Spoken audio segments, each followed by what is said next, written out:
comes with the arm, which is stainless steel, and then an aluminum angle bracket down there that kind of holds the riving knife at the right angle and the right position. It's got adjustable screws all over it, so if it isn't right out of the box, I mean, it's quite a bit of setup. Those top two there are the important ones.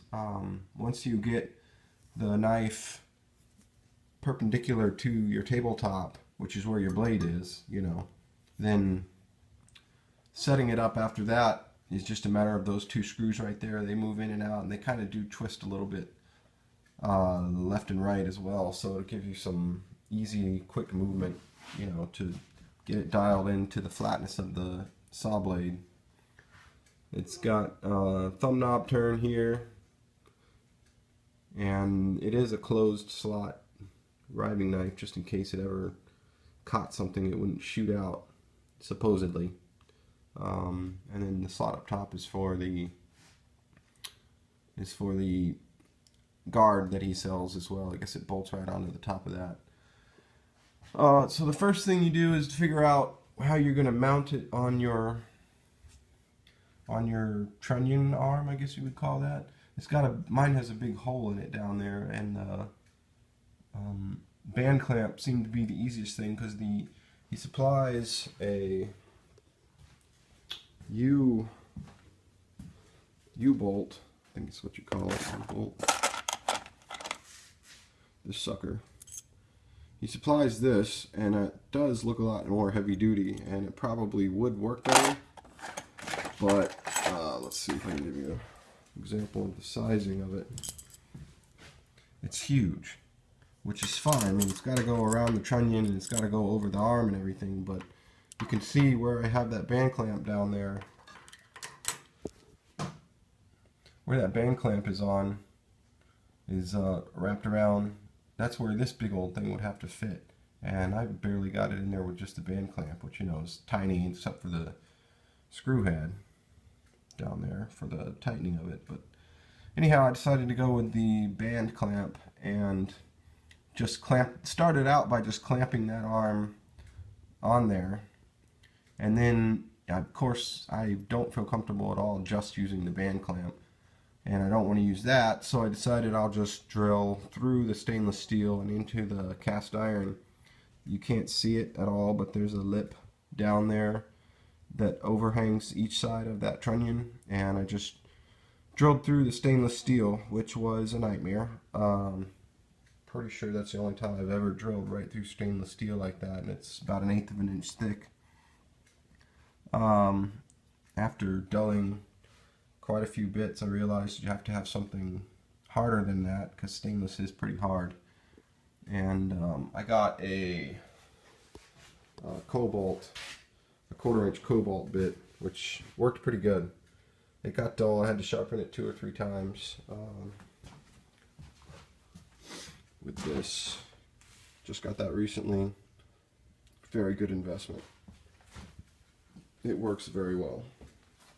Sharpened it a couple times, got through the stainless steel, and then I've been doing some reading about tapping and all that, and looking online how to tap a hole, cast iron, how do you deal with it, and I guess it's pretty soft, and I found that out for sure, because what I did is I found some stainless screws that I have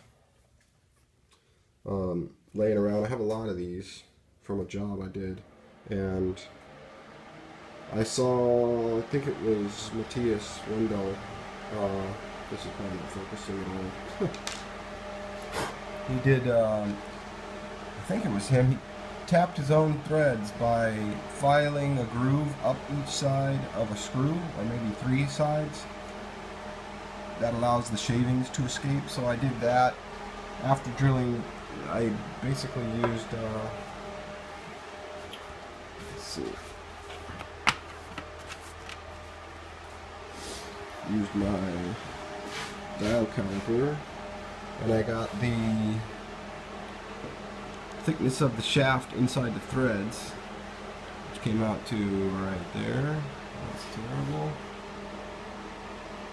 Still terrible. Okay, anyways, almost 3/16, and so I got a This is a long video on how to tap a hole. I got a 3/16, I went down a step to 11/64. And that one came out just above the size of the, let's try it, 11/64.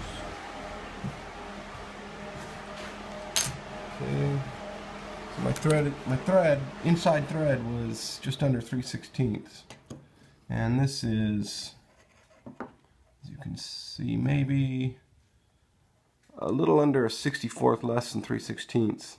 This doesn't exactly go in thousandths, so it's going to be hard to tell you that, but you get the idea. I had to drill a hole to fit the inside of the threads, and then use the screw slowly going forward, coming back, tapping the hole in the cast iron. It worked pretty good. I got the hole tapped.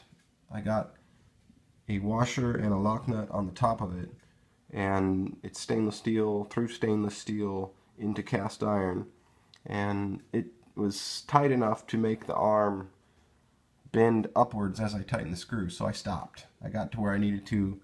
The lock washer is cramped, however you want to say that, and it's on there. So then I got it in there, tapped the hole. I felt like I was pretty confident with that, holding everything together. This system does have some wobble to it. I mean, it's not foolproof, and I don't know if this is like this on every riving knife system or if they're solid as a rock, but does it matter? I don't know. If you got the board coming through like this, and it's holding, the kerf is holding the left and the right side of this riving knife, as long as it's splitting and not moving too much, I mean, I think it's doing its job. What I had before was the little MJ splitters, I think is what they're called, and they slide into the holes. And that worked pretty good, but when I went down with the table saw blade too far, of course it would hit those, and those need to be tight, but they were so tight it was difficult to remove them every time I wanted to make a cut less than, I don't know what it is, maybe an inch or 3/4 of an inch. So got that on there, and then, you know, the best way that I could find to level the splitter in the back was to start by using this down in this, like that. So I'm referencing off the table, and then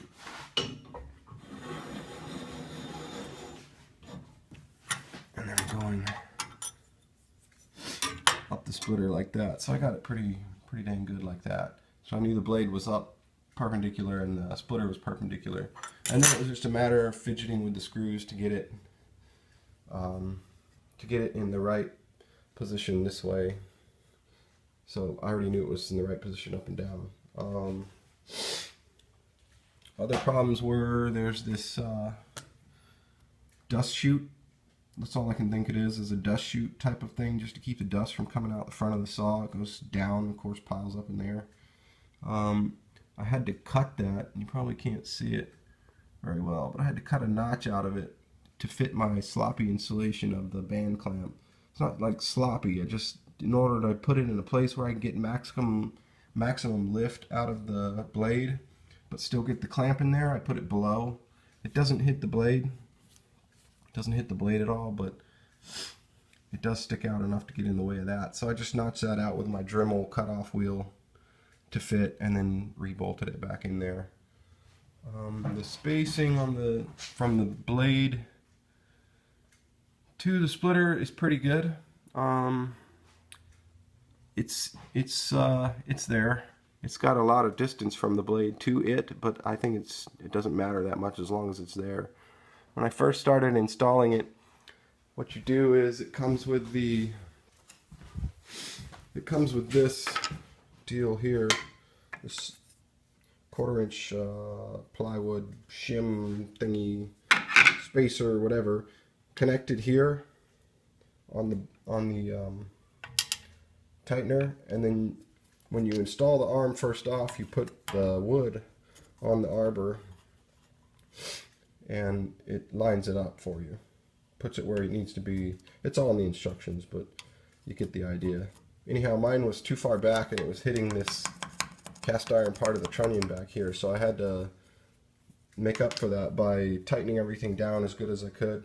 And this is before I tapped that screw.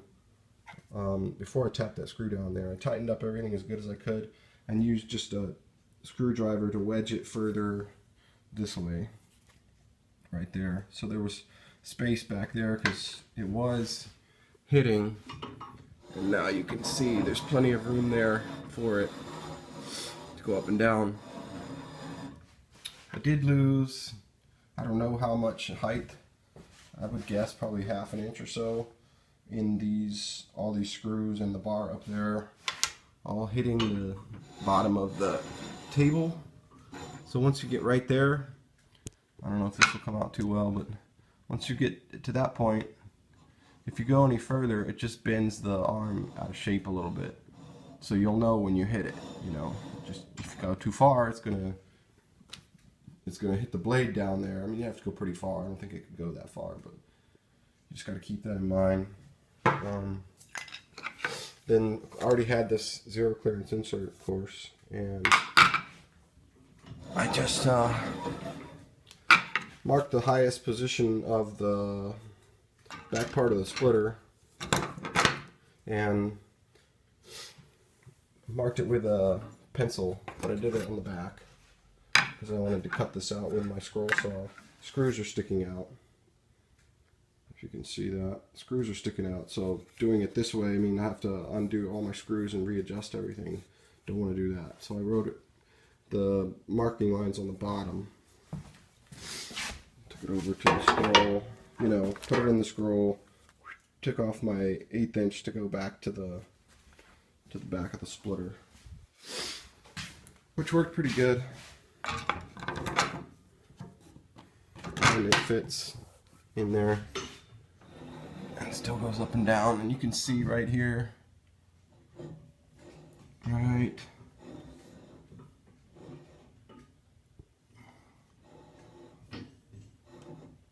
there, you can see where the blade will move and the splitter won't.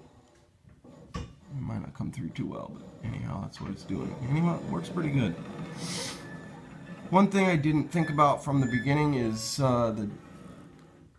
because of the arc of the arbor on the trunnion, once the blade exits the top, let's see, it's flush right there just about. Well, I don't have any splitter showing. Well, once the splitter gets there, then I've got that much showing on the teeth. Okay, so they're close, 1/4 inch or so. I could adjust it now, but if you think about it, the splitter is further away than the blade is to the pivot point. So when you get higher, well, now the splitter's sticking up a ton above it. And I didn't think about that. I don't know if that's normal for every splitter or if it's just with these kind of systems that bolt on because it's further away. You can see as you go down, it starts to catch up to itself. And I could see that being possibly a pain in the butt because you know, if you want to make a shallow cut but you still need a lot of the splitter showing, you're okay here. But in your next step, you want to make a cut that's a lot taller, you might have to adjust the splitter after every cut. I don't see that being an issue, but that's something to think about too. All in all, if I had to say 0 to 10, how hard is it to put this system on safely, I would go with about an 8, maybe. This is only the second hole that I've ever had to tap and make myself. I'm very confident with it and my ability to do it, but I don't think it's the easiest thing in the world. Making sure that all this stuff stays where you want it, when you want it there, is very important, because you don't want your blade getting ruined, that would stink, or the splitter getting ruined because you just spent the money on that. You just got to be really careful, take your time and do it right. And I'm not saying that I am done by any means. I have not cut a single board with it yet. But it's on there and everything's straight, level, and square.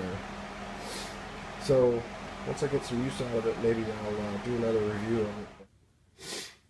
When I first put it on and I had everything together, the bottom of the riving knife was touching the blade, and the top was up way off of it, like an inch or so. And I thought that it just wasn't going to work at all, but apparently what you do is right there on that bar, you can see a little notch on the side of that bar, right down in there, where you just basically put this riving knife halfway between the two bolts that are holding it in place, and you bend it into the right arc for your blade. Kind of a crazy way to do it, but it worked perfectly. I mean, I can't say it didn't work.